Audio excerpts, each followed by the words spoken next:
Hola a todos, bienvenidos a una nueva edición de Conecta Impulsa. En esta séptima edición, que nos sirve de cierre para este espacio en colaboración con Gijón Impulsa, charlaremos con Pablo Martín, presidente de Icertis, y Gerardo Casares, director general de Leverat. Como sabéis, este espacio integra a muchas de las empresas de Gijón, de varios sectores, donde nos gusta pues conocer un poco lo que hacéis de forma muy breve y luego ya entramos un poco al detalle. Pablo. Hola, ¿qué tal? Un placer estar con vosotros. Muy buenas, Pablo y Carlos. Bueno, pues empiezo preguntándoos por una de las tareas que habéis tenido que gestionar en estos momentos, que es que las empresas tecnológicas están en picos de trabajo históricos. ¿Cómo se gestiona ese volumen teniendo en cuenta que la plantilla está en teletrabajo en su mayoría? Pablo. Bueno, en principio la verdad es que ha sido un experimento porque aunque nosotros sí estábamos acostumbrados a teletrabajar y en principio nuestro modelo de servicios y trabajo sí lo permite, nunca habíamos hecho el experimento de pasar a trabajar 800 personas, que somos casi, de un día para otro de golpe, ¿no? Y bueno, no voy a engañar diciendo que estaba preparado o que sabíamos que iba a funcionar. La realidad es que no teníamos esa experiencia y bueno, nos sorprendió gratamente que en menos de 72 horas, en casi 800 personas diseminadas en varios países en varias partes del mundo, fuimos capaces de pasar todos a trabajar, ¿no? Y luego la experiencia es que efectivamente, como has dicho, la carga de trabajo sigue siendo muy importante en nuestro sector y que el modelo de teletrabajo, en nuestro caso al menos, ha resultado efectivo para atender no solo el trabajo que veníamos realizando hasta ese momento, sino el aumento de carga de trabajo, con lo cual ha sido un experimento forzado, pero que ha salido muy satisfactorio. Sí, vamos, yo creo que empezaría como acababa Pablo, ¿no? Yo creo que es un experimento muy satisfactorio, ¿no? Cómo ha salido, pero también la dificultad o la incertidumbre de ponerlo en marcha, ¿no? Al final, digamos, en las distintas empresas participadas, que aquí, digamos, cada empresa es distinta, ¿no? Es muy distinto iniciar el teletrabajo en una compañía de 20 personas que una de 800, que comenta Pablo, o en una de 100, ¿no?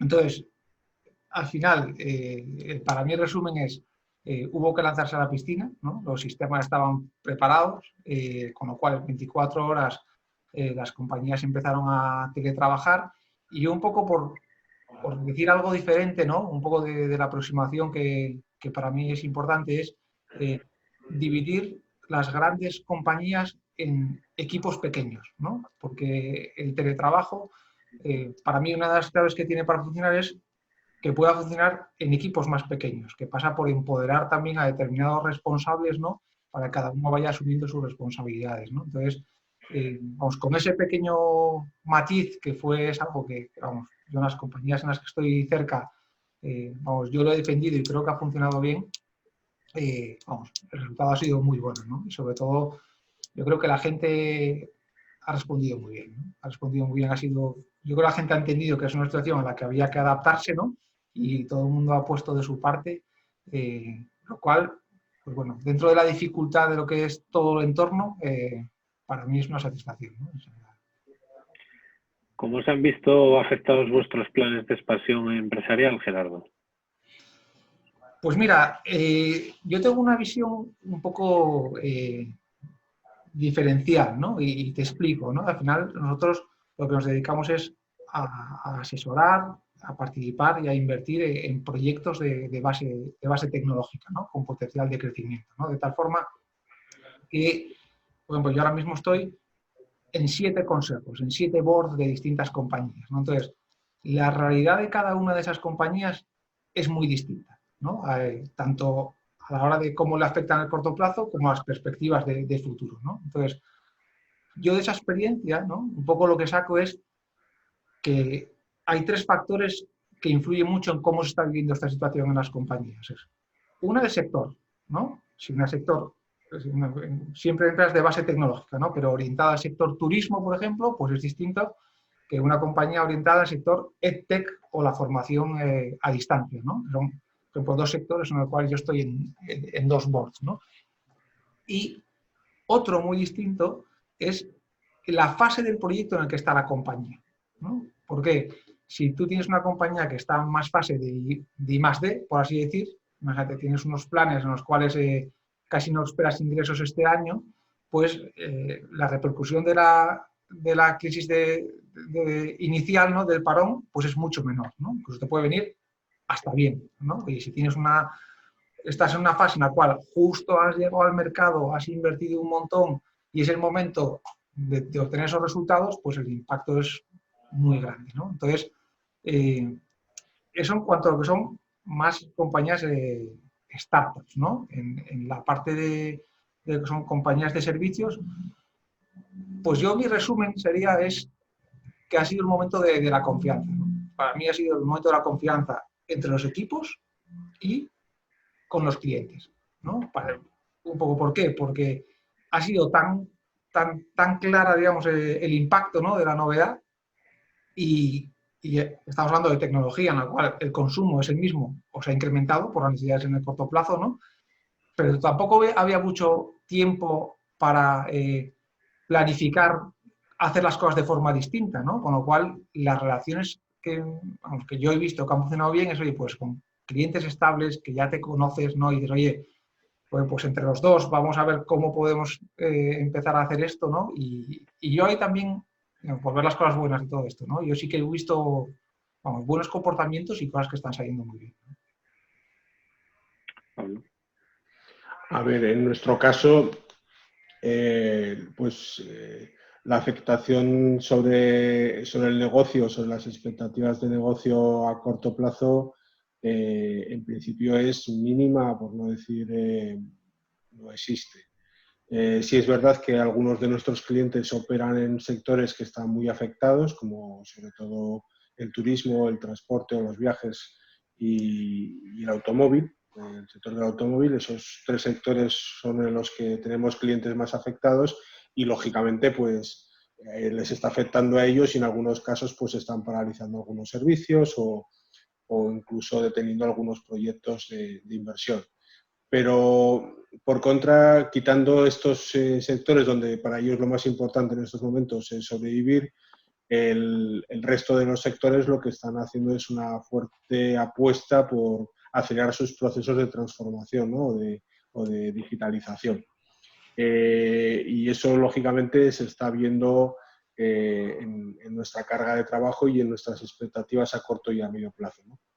Hay un tuit muy comentado estos días de Satya Nadella, ¿no? del CEO de Microsoft, que dice que, lo dijo hace 10 o 15 días, ¿no? Se ha producido más avance en la transformación digital en estos últimos 2 meses que en los 3 años anteriores. Pues de alguna manera, no sé si es así, pero sí es verdad que se ha visto un impulso, ¿no? Lo que hasta ahora mucha gente lo veía como una necesidad, pero que tenían tiempo para desarrollarla, otros como una posibilidad a medio o largo plazo, ¿no?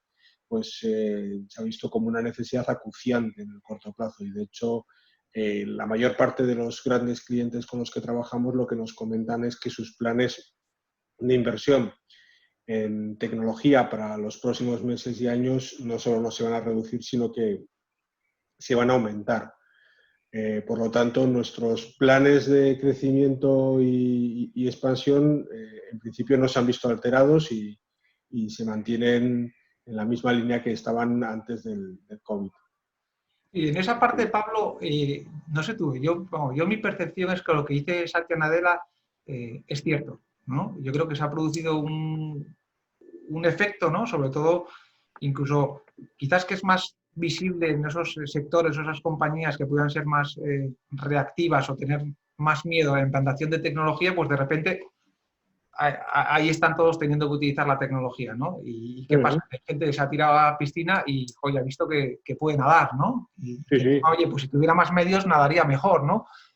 Y yo, sí que creo que, lo comentaremos, ¿no? Yo creo que todo va a estar condicionado por la evolución económica, ¿no? Que que seguramente, obviamente, yo creo que va a condicionarlo todo, pero vamos, el aceleramiento de la digitalización para mí, vamos, no tiene vuelta atrás, ¿no? Y el consumo de tecnología, pues igual, ¿no? Sí, sí, pero además sectores, uno de nuestros servicios es crear planes y apoyar en la ejecución de esos planes de transformación digital para medianas, grandes compañías, ¿no? Y hay sectores en los que realmente era muy complicado plantearles eso porque no se veía, ¿no? O sea, no se veía como algo acuciante en el corto plazo. O sea, realmente tú les planteabas eso y dices, sí, está claro que en algún momento eso sucederá, pero a día de hoy a mí eso no es necesario para mi negocio. Y hemos visto como incluso compañías en sectores que lo están pasando muy mal, están llamando y nos están diciendo, sí, tendremos que hacer esfuerzos, tendremos que hacer ajustes, pero no va a ser en esta línea y esta línea que no la veíamos con claridad, vamos a apostar por ella por pura necesidad. Yo siempre pongo el mismo ejemplo, ¿no? O sea, fijaros en el mundo del retail, ¿no? El mundo del e-commerce, lo digo por algo que conocemos todos, o sea, que da igual si nos dedicamos o no a la tecnología, todo el mundo conoce cómo afecta esto. Y ponemos un caso de alguien que en este caso no es cliente nuestro y por eso hablo de él. Primark, ¿no? Primark, una de las grandes retailers de Europa y del mundo, pues no vende nada online. O sea, cuando digo no vende nada es cero. O sea, su modelo de negocio es exclusivamente vender a través de grandes superficies, además. O sea, todas sus tiendas son grandes superficies.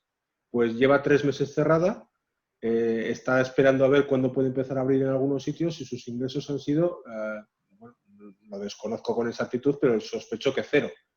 Sin embargo, otros grandes retailers, incluso muy tradicionales, ¿no? Y ahí no pongo nombres porque hay varios que sí son clientes nuestros, españoles, bueno, con distinto grado o porcentaje, porque es evidente que no todos tienen el mismo grado de evolución en el comercio electrónico, no solo han visto cómo ha sostenido parte de su cifra de negocios, sino cómo se ha disparado.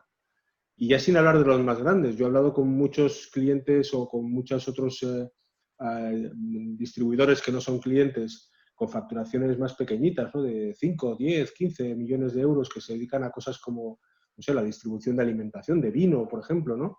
Y me decían que sus ventas se habían disparado, o sea, pero de una manera increíble.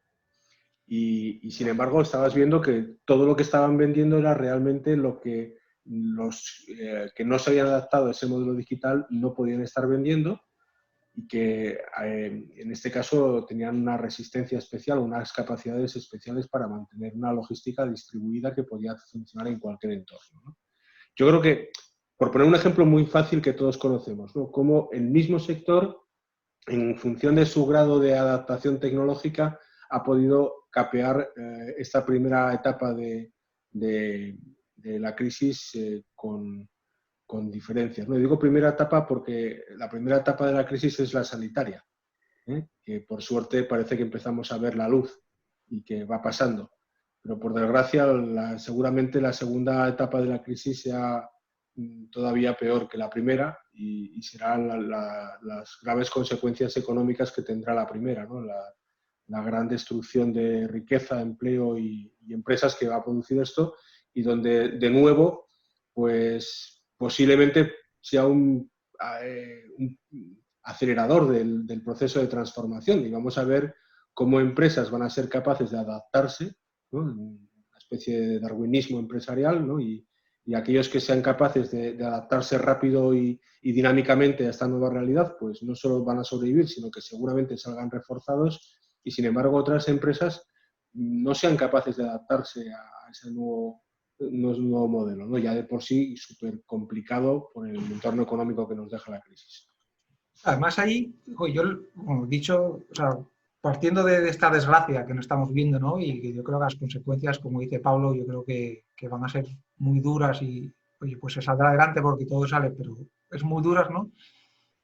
También es, si te aíslas de eso, ¿no? No deja de ser apasionante, ¿no? El revolcón que se ha producido, ¿no? Y yo creo que todos los sectores de actividad se van a ver influidos. Creo que ahora mismo no se pueden sacar conclusiones, porque incluso primero estamos todos en un estado de shock y es distinto cómo gestionar las compañías para pasar a esta travesía, después ver cómo va a ser el futuro y en función de eso adaptarse, pero yo creo que todas, directa o indirectamente, se van a ver afectadas, ¿no? Puedes coger un ejemplo, imagínate, todos tenemos muy claro que el tema del teletrabajo va a evolucionar, ¿no? Entonces, y ahí pues habrá unas implicaciones directas en cómo funcionan las compañías, necesidades de tecnología, acceso a información. Pero yo estoy convencido que eso va a tener unas derivadas, por ejemplo, en el sector inmobiliario muy grandes, ¿no? Increíbles. Pues porque al final, pues aquí, pues igual lo notas menos, ¿no? Pero tú te pones en un sitio como Madrid y ya no sin escenarios extremos de, oye, voy a trabajar 100% teletrabajar y entonces me voy a los picos de Europa y vivo ahí, ¿no? Pero probablemente también modelos mixtos de que la gente pueda ir 2 o 3 días a la oficina, pues simplemente con esa diferencia ya la balanza de vivir a 50 kilómetros de Madrid o a vivir en el centro es muy distinta, ¿no? Tratar de poner ejemplos tangibles, ¿no? Que no sean idealistas, que yo creo que también va a dar opción a ese teletrabajo a distancia, ¿no? Pero entonces es como una situación también va a influir en otro sector, ¿no? Y ese también va a tener que adaptarse, ¿no? Tú que hablabas ahora del sector inmobiliario, por ejemplo, esta misma mañana Facebook anunciaba que su intención era implantar el teletrabajo permanente en un plazo de unos 5 años para toda su plantilla. O sea, es decir, no volver nunca al formato presencial. O sea, yo creo que esto va a ser una constante. O sea, y todas las empresas, no solo tecnológicas, sino de servicios, especialmente aquellas de servicios profesionales avanzados, es una fuerza muy importante dentro del número de personas que trabajan, van a implantar modelos híbridos. O sea, que decir, lo que tú estabas diciendo ahora mismo, o sea, no se trata de convertirnos en empresas virtuales que no tengan ninguna parte física, ¿no? Pero sí que es verdad que dejarán de ser empresas totalmente físicas y pasarán a ser empresas híbridas, ¿vale? Pero es que eso cómo va a afectar, por ejemplo, al sector inmobiliario, y voy a hablar concretamente de la inversión en oficinas, ¿no? O sea, que decir, la demanda de oficinas no parece que vaya a crecer en el largo plazo, ¿no? O sea, por lo menos yo ahora mismo, si tuviera que hacer un pronóstico, diría que seguramente se mantenga como mínimo estable o disminuya. Y lo que tú decías, en residencial, ¿no? O sea, que decir, la gran demanda en las grandes ciudades eran viviendas en el centro, ¿no? O sea, que decir, en Madrid todo el mundo quiere una casa cerca del centro para minimizar los desplazamientos. Pero eso es porque yo tengo que ir todos los días a la misma hora, todos los días a trabajar. Si ya no voy a ir ni todos los días ni a las mismas horas, pues a lo mejor me interesa tener una casa en Torrelodones, ¿no? Donde con un cuarto del precio, pues me compro una casa con un jardín y vivo de manera mucho más agradable. Entonces esto va a trastocar todos los sectores, o sea, no hay ningún sector que se escape, ninguno. O sea, ni el que consideremos menos tecnológico o menos afectado por el mundo de la transformación digital. Esto va por fin a ser un catalizador del cambio y va a disparar el proceso de cambio acelerándolo.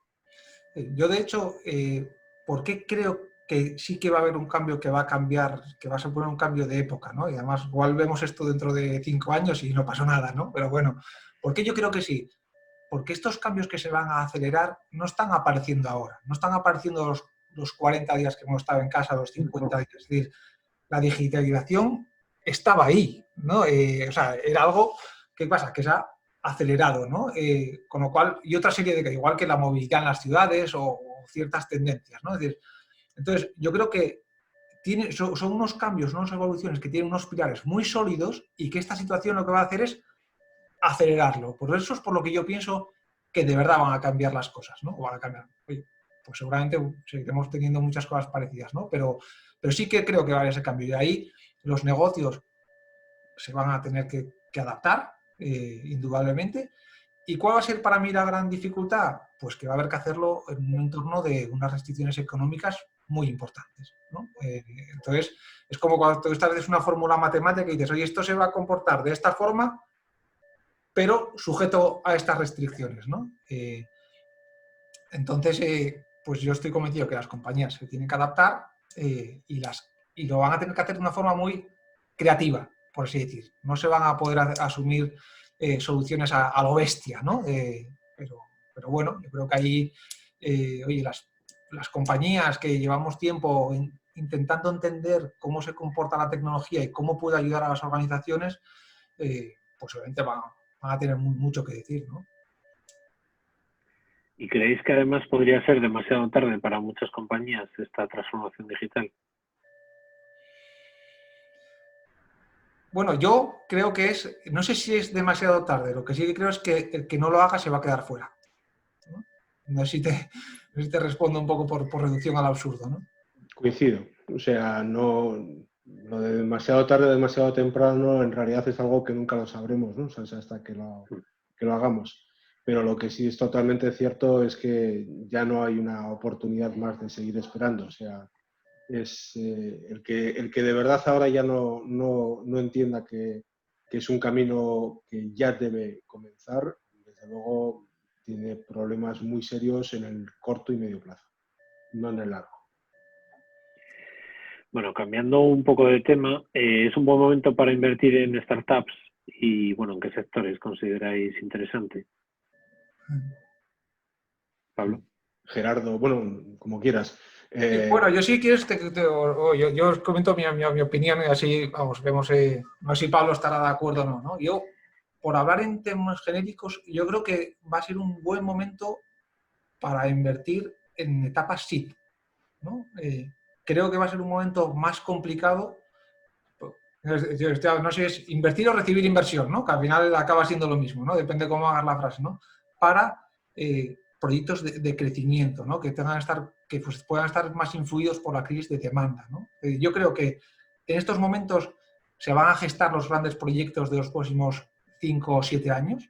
Creo que va a haber talento que va a salir de grandes compañías y que va a poder lanzar proyectos, con lo cual va a haber un ánimo, ¿no? O va a haber esas oportunidades y por tanto va a haber dinero que va a invertir en muchas compañías, poco dinero, por así decirlo, esperando cuál es la que sale, ¿no? Entonces, yo en esa fase creo que va a haber oportunidades.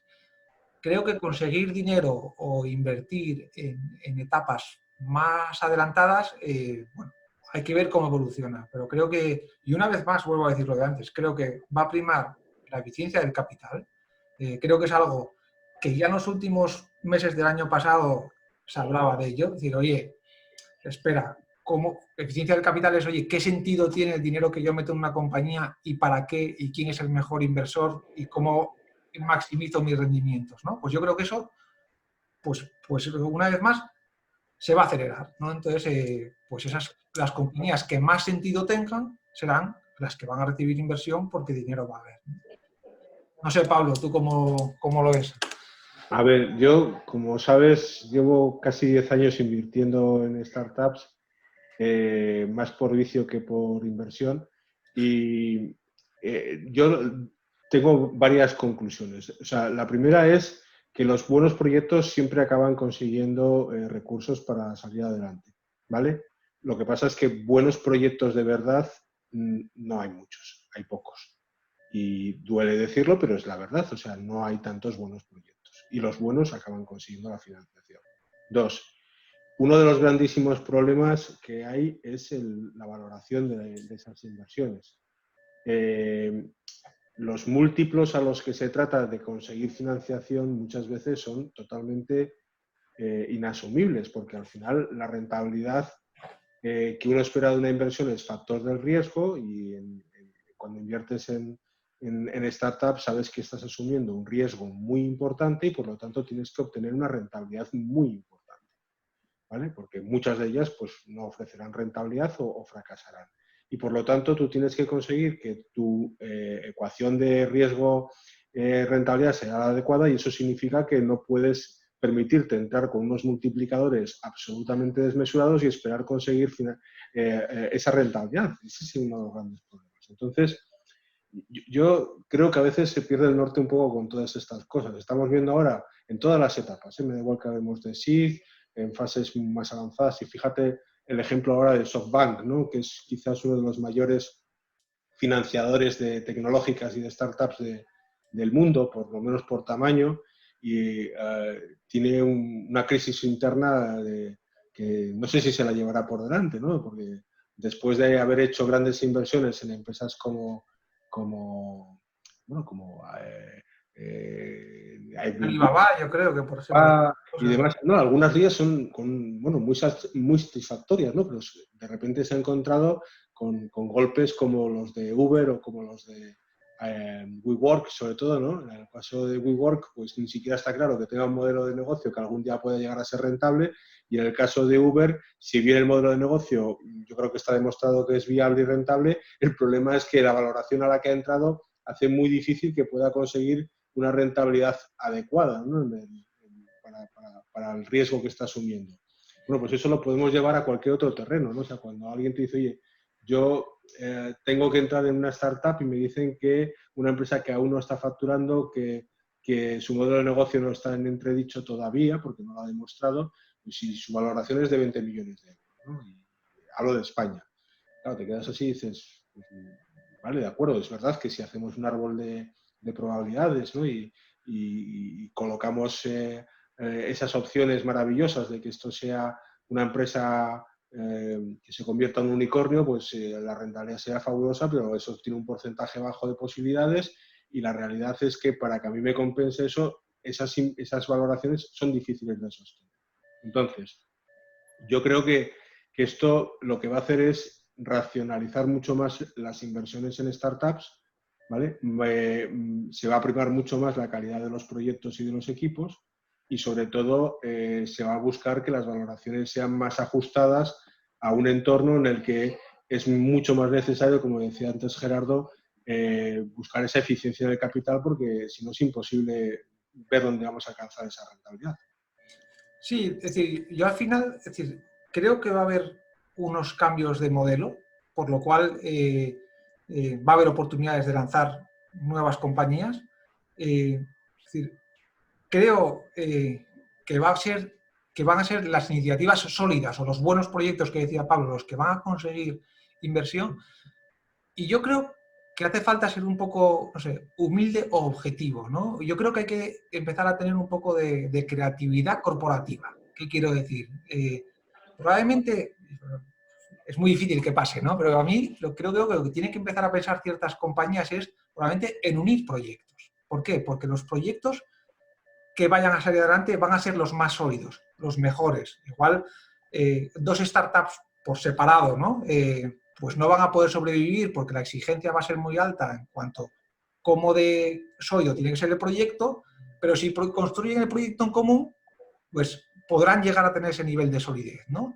Y yo creo que eso me gustaría que pasara, ¿no? Que es difícil porque las personalidades de los emprendedores hay veces que son muy fuertes, ¿no?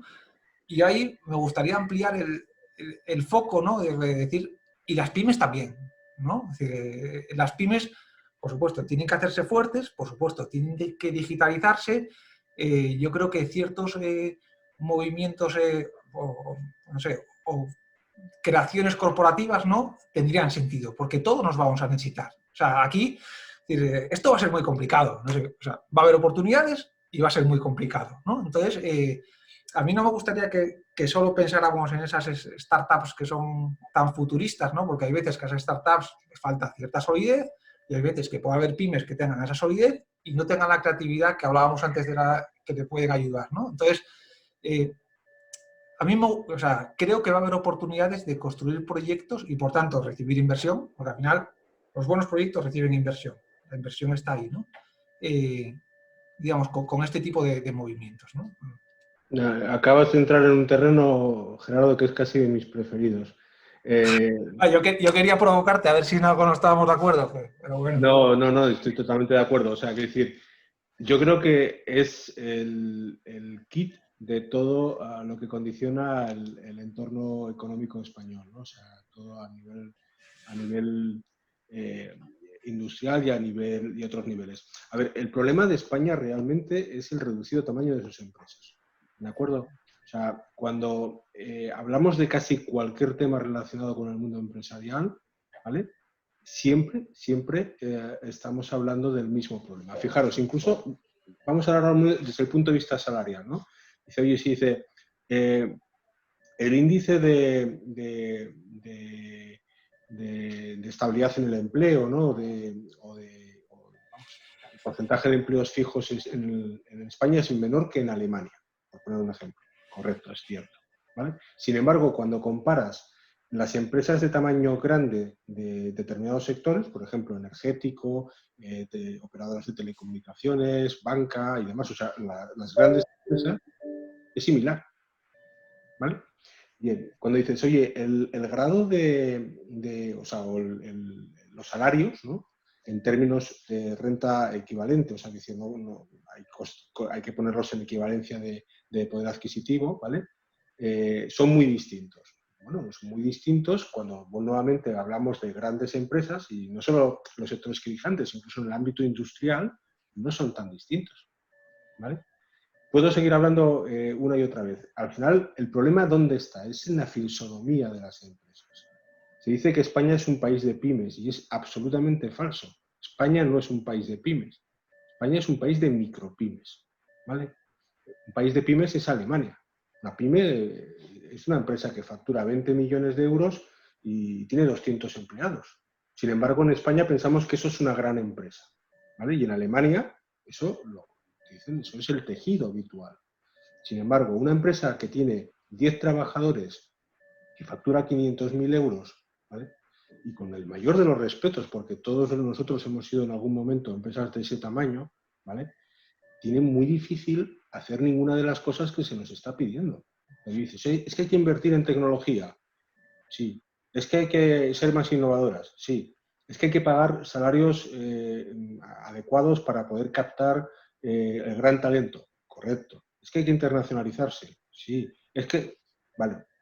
Pero todas estas cosas, si no se hacen, en la inmensa mayoría de las veces no es porque esas empresas no sean conscientes de ello, es que no pueden hacerlo, no tienen recursos, ¿de acuerdo? O sea, una empresa que factura 500.000 euros y que tiene un margen de resultado de 20.000 o 30.000 euros al año, ¿vale? Difícilmente puede permitirse pues contratar a una persona con un perfil de investigador o de innovación para crear innovación en su empresa, porque es que todo eso le lleva a pérdidas directamente. Sí, sí. Entonces, lo que tenemos que entender es que la única manera de que cambiemos determinadas cosas es que las empresas tengan otro tamaño, ¿vale? O sea, si queremos crear empresas que puedan invertir más en capital, que puedan acceder a otro tipo de recursos en los mercados financieros, las empresas tienen que ser más grandes. Si queremos que las empresas puedan tener personal investigador y que lo puedan mantener de manera estable en las empresas y hacer apuestas de largo plazo, necesitamos empresas más grandes con más recursos. Si necesitamos empresas que salgan al mercado exterior, ¿vale? Y que se lo coman, necesitamos empresas más grandes. Fijaros en nuestro sector hotelero o turístico. Es líder mundial. Pero es que tenemos empresas de tamaño bastante grande. Somos uno de los 5 o 6 principales players del mundo. Fijaros en nuestra banca. O sea, lo mismo, tenemos empresas que han alcanzado un tamaño óptimo. Puedo seguir diciendo sectores. Sin embargo, en la mayor parte de los sectores, nuestro tamaño sigue siendo un tamaño micro. O la generalidad sigue siendo un tamaño micro. Tenemos muchas empresas, pero muy pequeñas. Y repito, con el mayor de los respetos, porque es una labor, si cabe, más dura todavía que el de una empresa de cierto tamaño.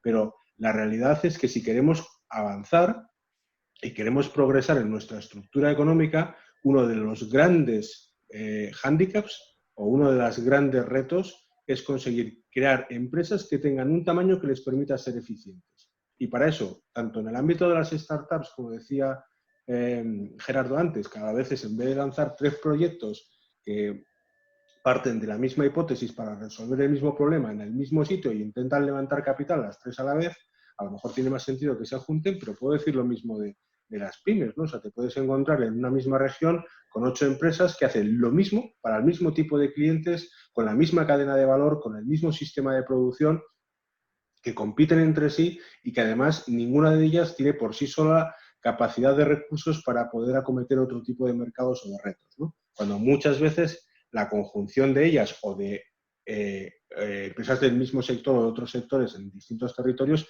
permitirían crear economías de escala que fueran capaces de acometer estos grandes retos. Yo, para mí, de verdad, es uno de los principales retos que tiene las empresas y la economía española. Conseguir empresas de una dimensión eficiente.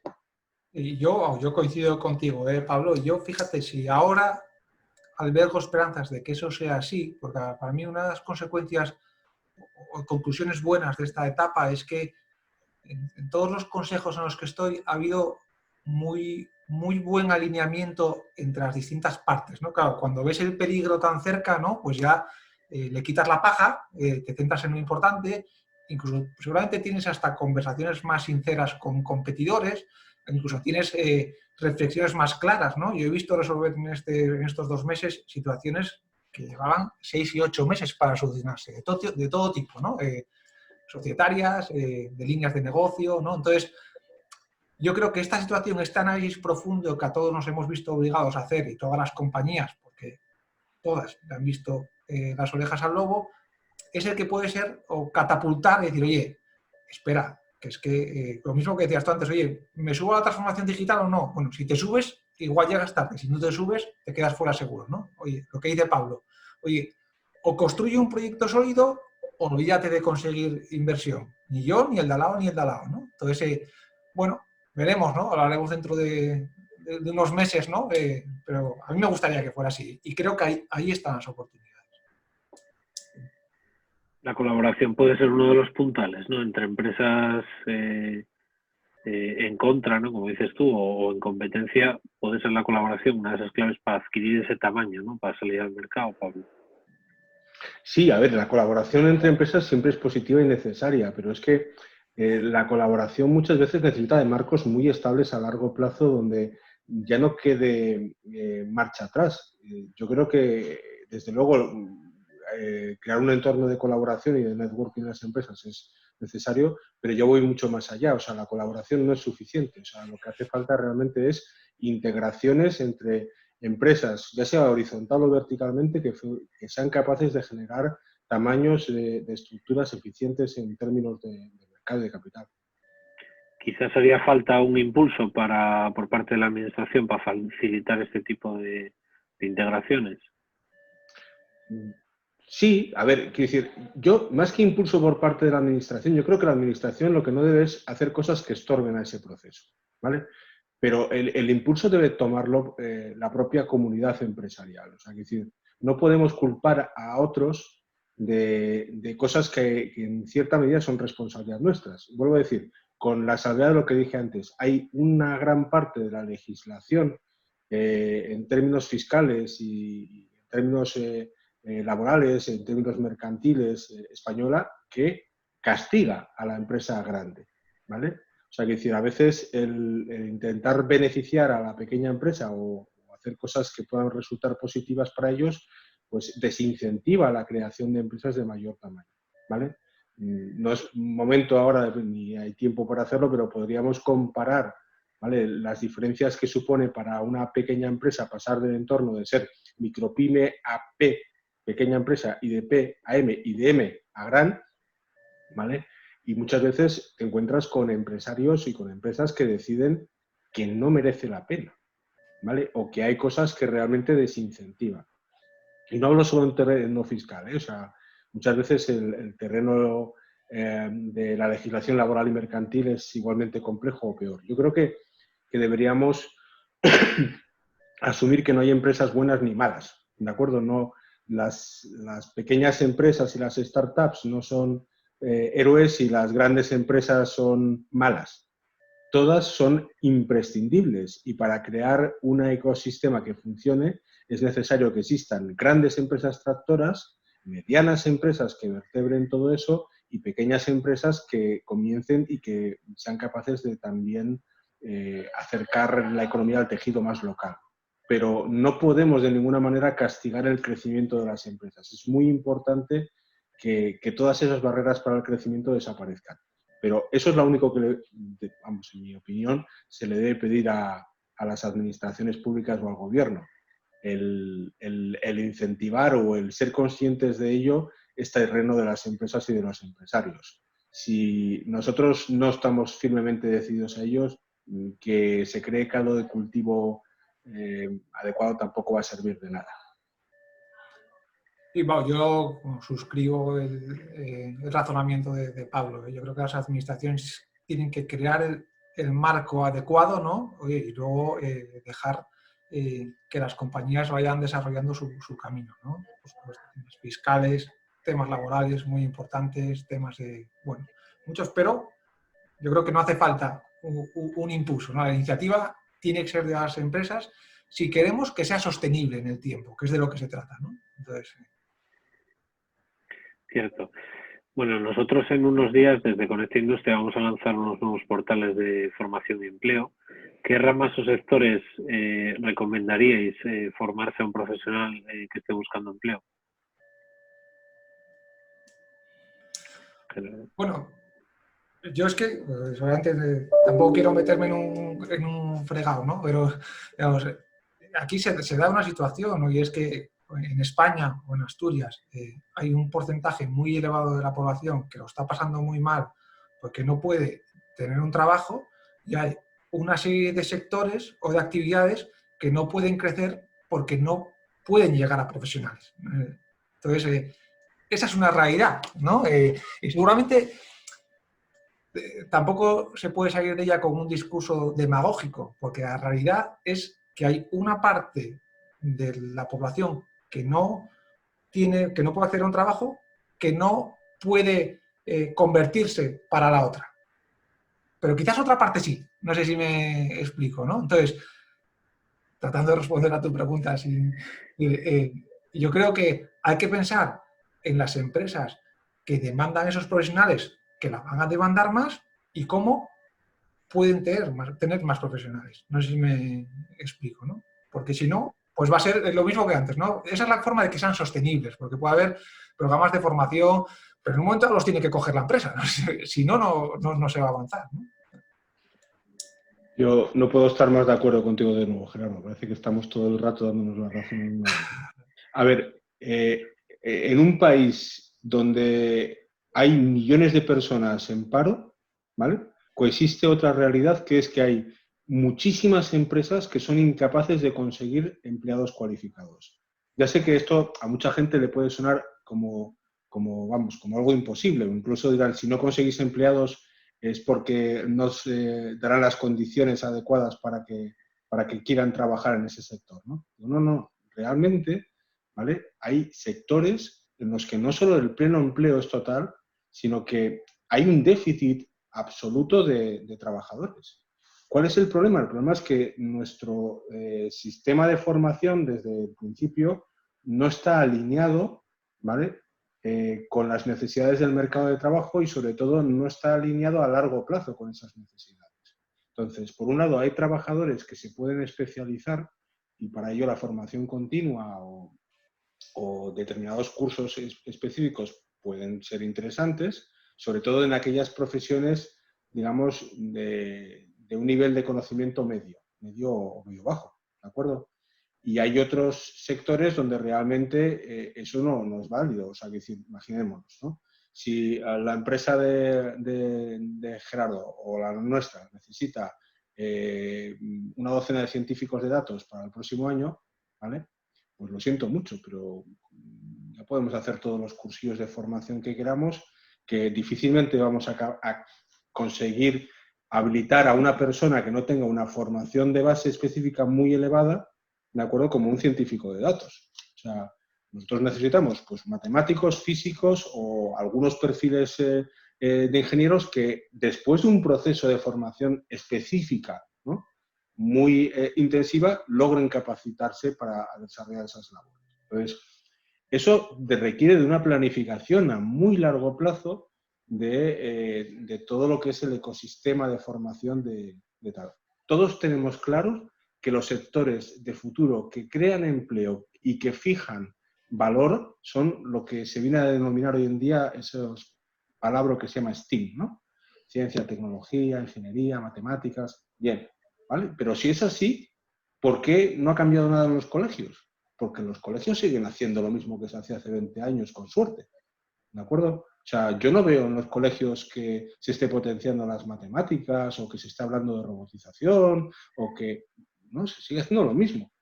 Y sin embargo, lo que el mercado va a demandar es otra cosa, con lo cual esos niños que ahora mismo están en el colegio formándose de una manera determinada, cuando lleguen al punto de escoger una carrera, van a estar sesgados a escoger carreras adecuadas a lo que han ido viviendo durante su etapa de estudiantes, ¿vale? Difícilmente una persona que tiene una formación de base baja o que no ha conseguido encontrar el placer en las matemáticas va a escoger ser, ¿vale? Matemático.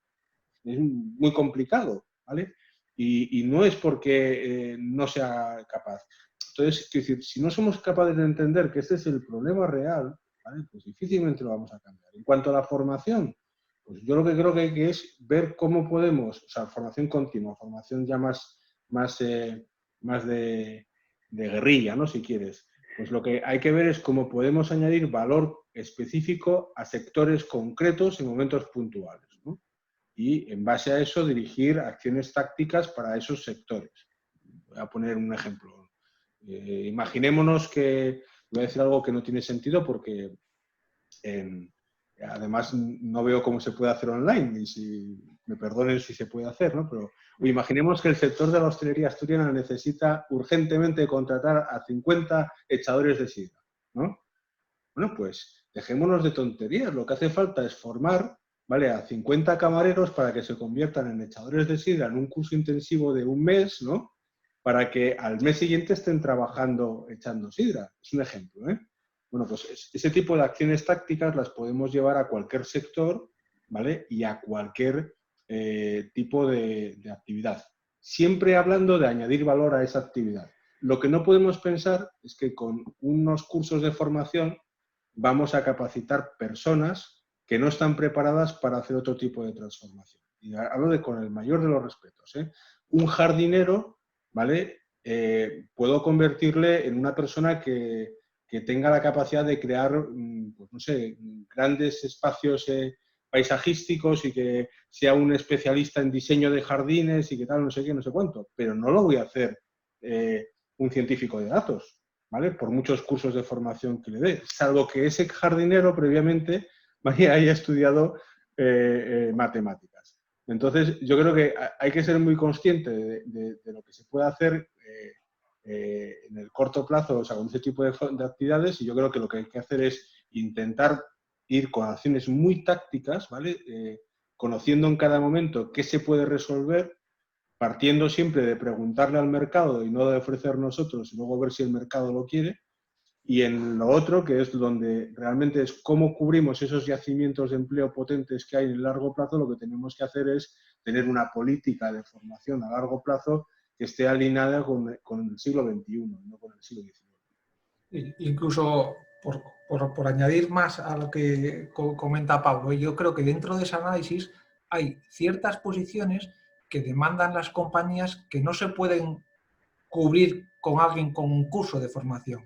Y ahí el reto tiene que ser, si pensamos en Asturias, pues ya que convertir Asturias en un sitio atractivo para que ciertos profesionales vengan a trabajar. No sé si me... Porque totalmente. Entonces, alguien desde un discurso demasiado simplista dirá, oye, pero si aquí hay gente en paro, ¿por qué va a venir gente de fuera a trabajar? Bueno, seguramente si nos quedamos en eso, alguien no puede malentender, ¿no? Pero la realidad es que la bolsa que no tiene empleo, como dice Pablo, con una formación puede llegar a cubrir ciertos puestos. Y hay otros que no van a cubrir. Y que cubrir esos puestos es necesario para que después se generen más de los otros, ¿no? Y yo creo que ahí es lo que tú dices, ¿qué puede, o sea, ayudar la administración o hacer entre todos, ¿no? Yo creo que un reto importante es que Asturias sea un sitio atractivo para que ciertos tipos de profesionales quieran venir a trabajar a Asturias, ¿no? Me parece muy interesante la reflexión en la educación, ¿no? Que yo creo que, volviendo un poco hacia atrás, también necesitas otra transformación digital y posiblemente también se hayan visto obligados a hacerla de forma acelerada, ¿no? En esta crisis. ¿Cómo podríamos apoyar desde grandes firmas tecnológicas esa mejora o ese cambio en la educación?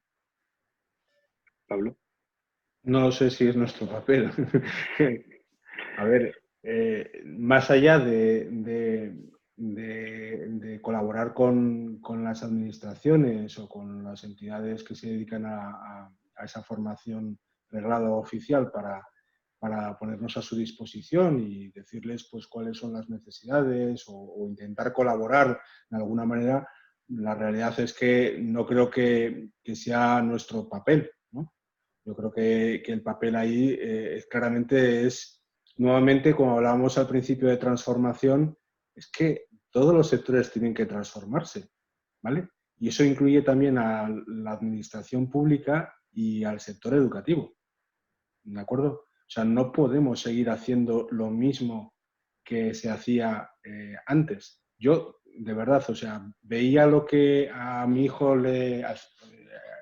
ya no lo que le enseñaban, sino cómo le enseñaban en el colegio y pensaba cómo lo había hecho yo 30 o 35 años antes y de verdad los cambios eran sutiles, ¿vale? Y sin embargo, la diferencia del mundo al que nos vamos a enfrentar, ¿vale? Es increíble. Y sobre todo, el ritmo de cambio tiene una constante de aceleración.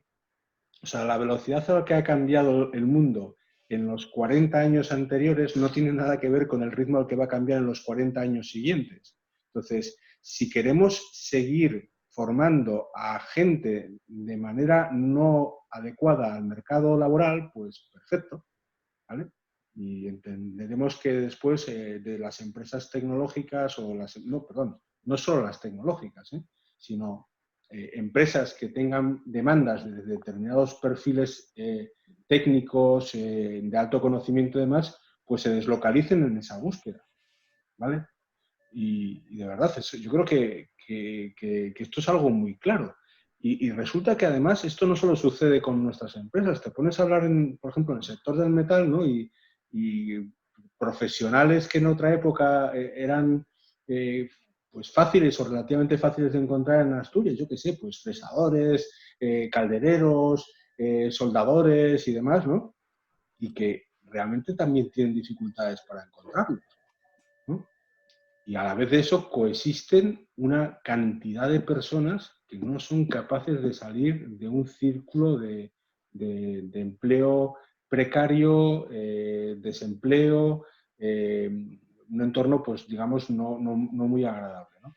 Pues es evidente que algo pasa, ¿vale? Y yo creo que el análisis es bastante más sencillo de lo que parece y las soluciones, a mi entender, son difíciles a largo plazo y costosas, pero o las hacemos o no las hacemos. O sea, que decir, porque llevamos así años y paños, o sea, que decir, y desde luego nada va a cambiar, o sea, que decir, si no cambiamos lo que estamos haciendo. Sí, yo también lo pienso. ¿Qué tecnologías creéis que despuntarán los próximos 10 años, Gerardo?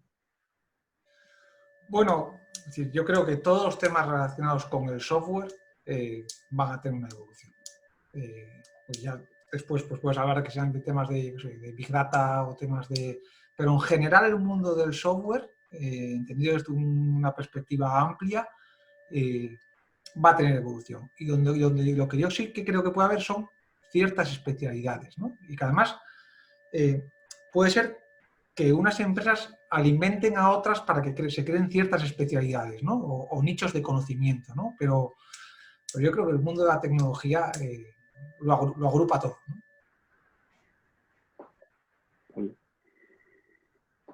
Sí, coincido. Vamos, todo se está convirtiendo en software, ¿vale? O sea, el mundo se está virtualizando y en realidad todo lo que gira alrededor del software es el paradigma. Y si tuviera que puntualizar en algo y sin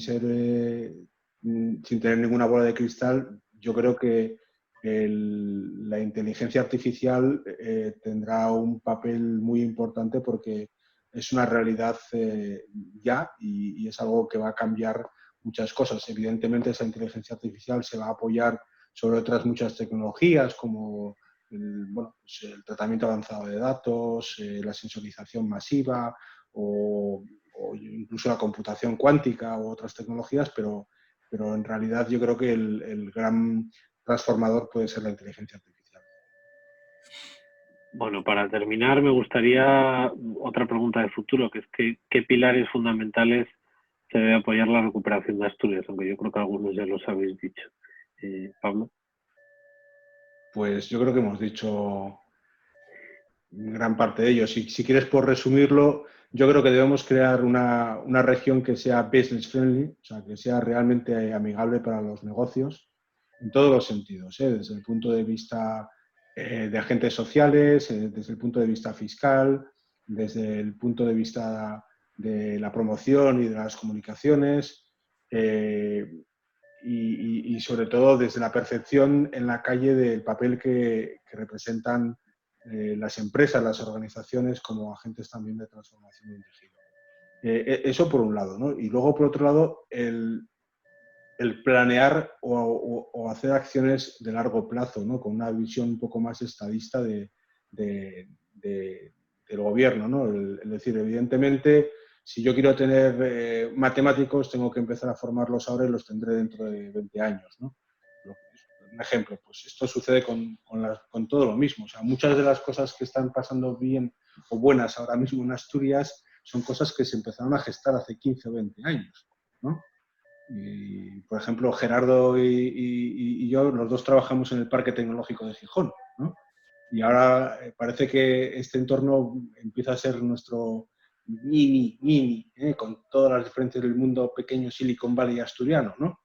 Bueno, sí, pero es que esto lleva 20 años, o más de 20 años picando, ¿no? O sea, un montón de instituciones, la propia administración pública, las empresas que apostaron o que apuestan por ello, los que trabajan, la universidad y demás, ¿no? Pues se tarda muchísimo tiempo en conseguir cosas que transformen, ¿no? O sea, decían, y tal, oye, pero conseguir algo como Silicon Valley, no, mira, Silicon Valley hay uno, no va a haber más, ¿de acuerdo? Ni tenemos por qué hacer otro. Pero en cualquier caso, que sepáis que Silicon Valley empezó, pues, como poco en 1937, ¿no? Es como suelen poner ahí el comienzo con la primera inversión de Venture Capital, ¿no? Que se conoce, o por lo menos que aparece en todos los libros. Claro, que dices, chico, son cosas que llevan 80 o 90 años, ¿no? Pues esto es lo mismo, o sea, quiero decir, lo que hay que pensar es que si queremos resultados, esos resultados tienen que empezar ya. Tienen que empezar con acciones ya, ¿vale? Y no pueden cambiarse cada 4 días. Y tenemos que estar de acuerdo todos en ellos y tenemos que ir hacia ahí, ¿vale? Pero además de eso, tenemos que tener claro que los que pueden transformar todo eso son las empresas. Y si no creamos un ecosistema que sea extremadamente amigable para con las empresas, pero extremadamente favorable, pues no vamos a conseguir que se implanten o se desarrollen aquí. Irán a otro sitio a desarrollarse. Sí, vamos, yo coincido con Pablo, ¿eh? Yo creo que bajo ese paraguas de crear un entorno business friendly, ahí se entienden muchas cosas, ¿no? Pero también, una vez más, creo que hay que ir o sea, bajar al detalle y hacer las cosas de forma que sean posibles de llevar a cabo. Igual que lo que hablaba Pablo antes de la formación, ¿no? Pues diferenciar los temas tácticos de los temas de medio plazo, ¿no? O sea, vamos al tema de, por seguir, ¿no? El tema de crear una sociedad o una región que sea amigable para las empresas y, por ejemplo, para los directivos y, por ejemplo, para los empresarios, ¿no? Es decir, y entonces ponerte a pensar qué puede hacer que un empresario monte su empresa en Asturias, ¿no? Pues puede estar el tema de que disponga de suelo, que disponga de comunicaciones, etcétera, oye, y que tenga unos sitios donde sus familias puedan recibir una buena educación, que exista una buena sanidad. Oye, cada uno tenemos nuestras fortalezas que son las que tenemos que desarrollar, ¿no? Pero creo que va de eso. O sea, si Asturias somos los que somos, no hace falta crear Silicon Valley. Es decir, con una milésima parte de Silicon Valley sería la bomba. No sé si me explico, ¿no? Con lo cual, y creo que hay cosas que se han hecho muy bien y que hay que potenciar, ¿no? Pero lo primero es creerse, estamos en un mundo interconectado. Para mí, la deslocalización, el teletrabajo, es una oportunidad para Asturias. Digamos, yo por ejemplo, en uno de los boards en los que estoy, una edición que tenía una sede en Asturias y otra en Madrid. La segunda semana de confinamiento se decidió que toda la compañía se venía a Asturias.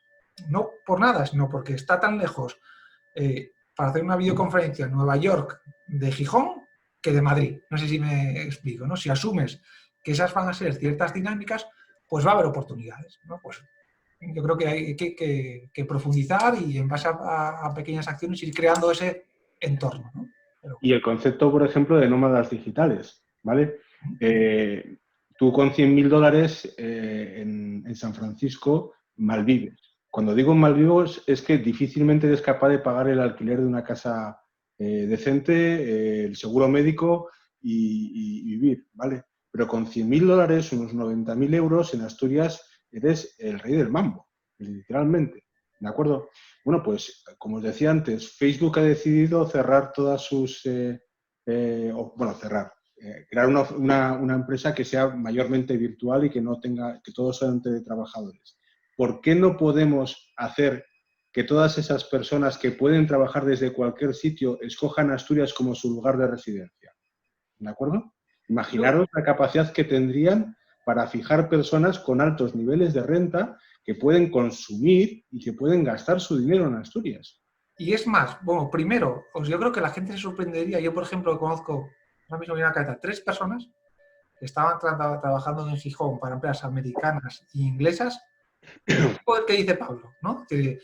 Y al final, esas personas no solo es que consuman e inviertan, es que además atraen otras personas. Esas personas, pues igual luego montan una startup o tienen un amigo que viene y lo montan juntos, ¿no? Digamos que crear ese ecosistema de valor no es de que la General Motors se venga a poner a Llanera, no sé si me explico. Ahora, esto va de otra cosa. Y ese pequeño hecho de que un tío de Facebook lo hace aquí, pues puede conseguir crear un grupo a su alrededor que dé lugar a otras cosas, ¿no? Y como no somos tan grandes, tampoco hace falta tantas soluciones de ese tipo, ¿no?